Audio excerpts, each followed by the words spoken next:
কৃষ্ণ কৃষ্ণ শ্ৰীমন্ত শংকৰগুৰু নাম ধৰ্ম জনজাতিৰ সকলো আইগৰাকী আৰু বাপ ঈশ্বৰসকলে নেগেৰা খোল ঢোল ইত্যাদি বস্তু লৈ সকলোৱে নাম গাই বাটে হাতে নাচি ধেমালি ফূৰ্তিৰে সকলোৱে গৈ আছে।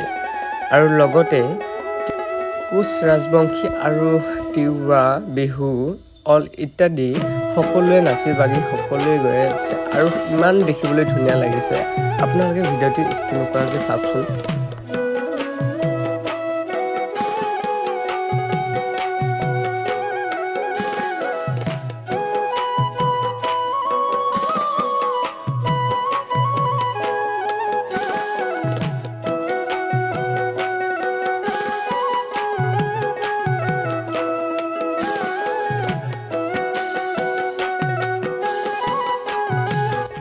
চাই কৰি আহি পালোঁ যে ইয়াত দেখিছোঁ খুব সুন্দৰ আৰু বস্তুবোৰ লৈ গৈ আছোঁ। যিহেতু আমি তাৰ পৰা চাউল আনিছিলোঁ, চাউলৰ তাত দিব লাগিব।